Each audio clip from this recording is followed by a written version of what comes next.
हम जब पहाड़ों पर घूमने के लिए जाते हैं ना, और जैसे जैसे चढ़ाई चढ़ते जाते हैं और ऊपर की तरफ देखते हैं तो हमें लगता है कि उफ, अभी पहाड़ कितना दूर है। लेकिन जब हम उस ऊंचाई तक पहुंच जाते हैं, उस पहाड़ के शीर्ष पर पहुंच जाते हैं, तो लगता है कि बस इतनी ही ऊंचाई थी, इतनी ही दूरी थी जो मैंने तय कर ली। ये जो हमारा जज्बा है ना, ये हर रोज़ हर दिन हर काम में आता है। कोई काम शुरू ना करें ना तो इतना ही पहाड़ जैसा लगता है, और जब उसे हम पूरा कर लेते हैं तो लगता है कि उफ, बस थोड़ी सी शुरुआत करने भर की तो देर थी।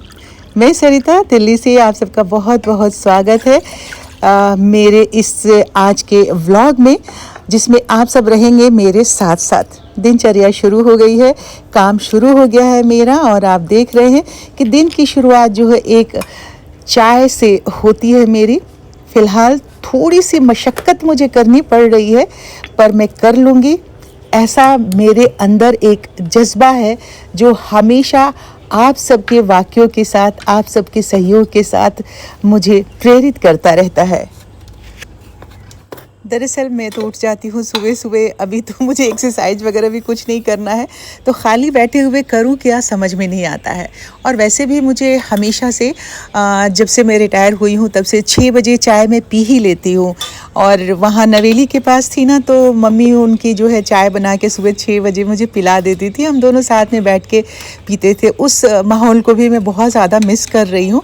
पर अब यहाँ आई हूँ, दिल्ली जब से आई हूँ, तो रिम्पा है वो 8 बजे वैसे उसका टाइम है आने का, पर वो 8:30 पौने 9 बजे थोड़ा सा इजी हो गई है। उसे लगता है कि ऐसा कोई ख़ास काम नहीं है, क्योंकि मम्मी नहीं है। मम्मी थी तो उसको सुबह आ कर के नाश्ता 8:30 बजे तक देना होता था, तो वो थोड़ा सा देर हो जा रही है, रिलैक्स करके आती है, आराम से आती है। तो अभी 3-4 दिनों से, तो मैं जब से आई हूँ दिल्ली तो वो आने के बाद ही चाय पीती थी, पर आज मेरी तलब हुई कि नहीं, मैं सुबह एक चाय पी लेती हूँ ताकि थोड़ा सा काम करने के लिए और एनर्जी मिल जाए। और एक्चुअली ये भी इसलिए चाय पीनी है कि उसके पहले मैं एक बिस्किट खाऊंगी, और उसके पहले एम्प्टी स्टमक मुझे एक दवाई लेनी होती है। एक सामान उठाने के लिए भी मुझे बिस्तर के बेड के दूसरे कोने पे जाने के लिए ना पूरा वॉक करके जाना पड़ रहा है। तो इस तरह से काम चलता रहता है। पता है, एक हम सब की लाइफ का जो सबसे बड़ा एग्जाम्पल है ना, हम कहते हैं कि अम्मा हमारी कहा करती थी कि किसी भी चीज़ की आदत सन्नाटे में, जब कोई सामने नहीं है ना, तो बुरे काम की आदत की कोई देख नहीं रहा है, हम चलो ये कर लेते हैं, तो वो आदत आपकी पड़ जाती है। और सबसे अच्छा काम जो होता है ना, काम की गुणवत्ता और आपका जज्बा है ना, वहाँ पे काउंट होता है कि जब आप सोचते हैं कि चलो कोई नहीं देख रहा है, मैं धीरे धीरे इस काम को अच्छे से एक रूप में, एक आकार देकर ले आती हूँ ना, तो वो काम सबसे अच्छा काम होता है। हमें ज़िंदगी में पता नहीं कितने उदाहरण मिलते हैं ना, हर कोई जो है हमें सीख दे जाता है जब हम छोटे होते हैं। इसलिए मैं सोचती हूँ ना कि बहुत ज़्यादा सीख जो है छोटे बच्चों को नहीं देनी चाहिए। उनके साथ मिलजुल के अगर हम काम करते हैं और उन्हें थ्रेट नहीं करते हैं, तो बच्चे भी आपके साथ आपकी क्रियाकलाप को देखते हैं और वो सीखते चले जाते हैं। पर हमें कितनी अच्छी अच्छी बातें सिखाई जाती हैं कि जानवरों के प्रति हमेशा जो है आपको दयालु रहना चाहिए। आपका दृष्टिकोण जो है हमेशा आपके रास्ते को, आपकी दिशा को तय करेगा कि आप किस तरफ जाना चाहते हैं। और सबसे अच्छी बात जो मुझे लगती है, हालांकि ये कोटेशन है, हम कोटेशन पढ़ते हैं, सुनते हैं, बड़े बड़े विचारकों की बातों को अपने ज़िंदगी में लाने की कोशिश करते हैं, पर उसे हम अपनी ज़िंदगी के साथ आत्मसात नहीं कर पाते हैं, और यहीं पे कमी रह जाती है। क्योंकि आप पढ़िए, जानिए, सुनिए, सत्संग में जाइए, पर उन सारी बातों को जो आपको अच्छी लग रही है, जो अच्छी बातें हैं, उन्हें अगर हम ज़िंदगी में नहीं ढालते हैं तो इन सारी चीज़ों का मुझे लगता है कि कोई मायने नहीं है। और सबसे बड़ी अच्छी बात तो ये लगती है कि हमें उन बातों के बारे में, उन कामों के बारे में तनाव लेना ही नहीं चाहिए जिसमें हम उसको कंट्रोल नहीं कर सकते हैं। तो लाइफ की बहुत सारी ऐसी चीज़ें हैं जिसे कि हम कंट्रोल कर ही नहीं सकते हैं, तो उसके बारे में हम टेंशन लेकर के क्या करना। फैमिली में भी पता है कितने बहुत सारे ऐसे मेंबर होते हैं, आप ट्राई ज़रूर करते हैं, हम भी करते हैं कि चलो इसे कंट्रोल कर लेते हैं, इसे बता देते हैं कि आप सही ढंग से नहीं कर रहे हो, या इस चीज़ को ऐसे करना है, या लाइफ को जीने का तरीका ये है। भाई, इतना किसी को समझाने के बाद भी अगर वो नहीं समझता है, तो आप उसे बहुत ज़्यादा अपना वक्त उसके पीछे ना गंवाएं। आप खुद करते रहें। अगर उसे सीखना होगा तो आपके साथ वो देख देख के उन चीज़ों को सीख जाएगा।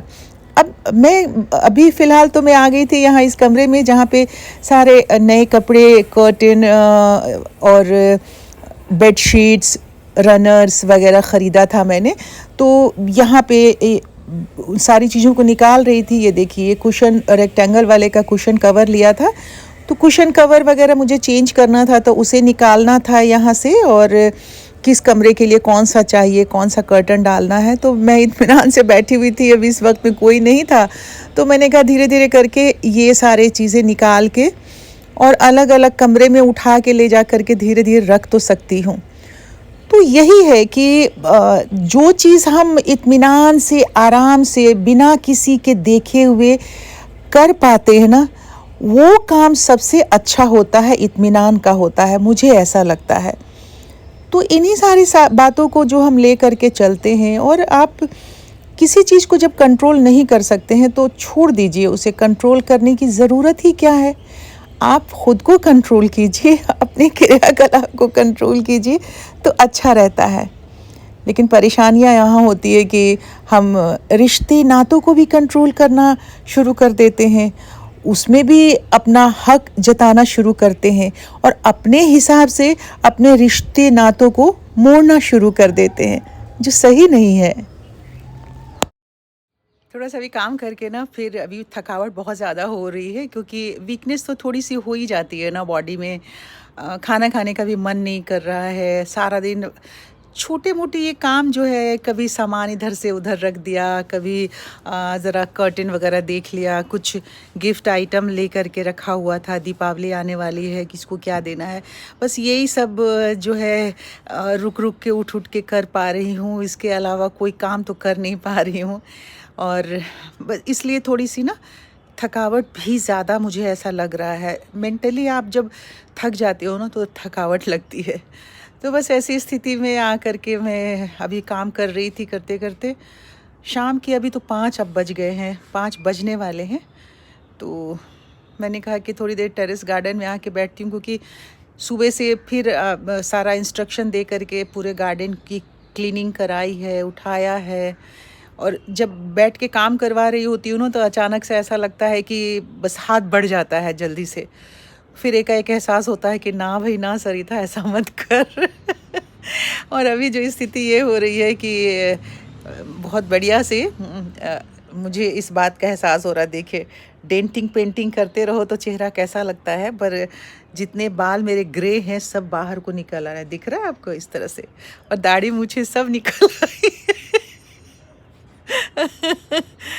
तो चलो, कभी कभी ओरिजिनल भी अपने दोस्तों को देखना चाहिए। कहाँ, नहीं तो मुश्किल से हमेशा पेंटिंग किए रहो चेहरे पे तो पता ही नहीं चलता है कि क्या हालात आपके हैं। लेकिन फिर से आऊँगी मैं।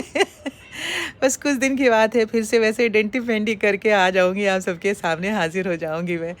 कभी कभी एकदम बिल्कुल ओरिजिनल भी अपने दोस्तों के सामने आ जाना चाहिए, है ना।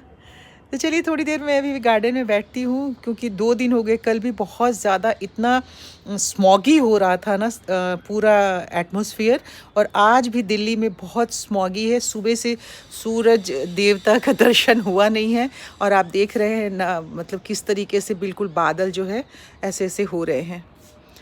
तो खैर, मैं थोड़ी देर अभी यहाँ बैठूँगी। मैंने कहा आप सबसे बातें कर लेती हूँ।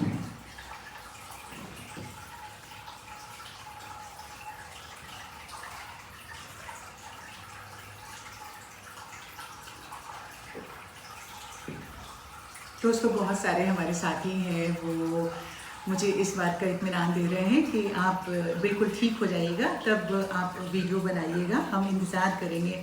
तो आप सभी का बहुत बहुत शुक्रिया। हर रोज़ बहुत सारे मैसेज आ रहे हैं, 25-25, 30-30 मैसेज आते हैं, और आप सबको शुक्रिया अदा करते हुए मैं ये आपसे वादा कर ही रही हूँ कि नहीं करूँगी, पर थोड़ा मोड़ा जो घर का काम है वो तो करना ही पड़ रहा है, और करना ही पड़ेगा। ऐसे तो बैठा नहीं जा सकता है। तो आप सबका बहुत बहुत शुक्रिया। मैं सबको लिखित जवाब नहीं दे पा रही हूँ, आंसर नहीं दे पा रही हूँ, उसके लिए मैं आप सबसे माफ़ी चाहती हूँ। और जैसे ही ठीक हो जाऊँगी तो मैं आप सबको कुछ कुछ लोगों के मैं जवाब दे भी पा रही हूँ। और अभी मैं यहाँ पे आज के इस वीडियो का समापन करती हूँ। आप सबका बहुत बहुत शुक्रिया। यूँ ही अपना साथ बनाए रखिए, और चैनल सब्सक्राइब नहीं किया है तो सब्सक्राइब कर लीजिए। वीडियो पसंद आया तो लाइक कर दीजिए, शेयर कीजिए। कल सुबह आपसे फिर होती है मुलाकात 10 बजे। तब तक आप सब अपनी सेहत का बहुत सारा ख्याल रखिए। Bye bye.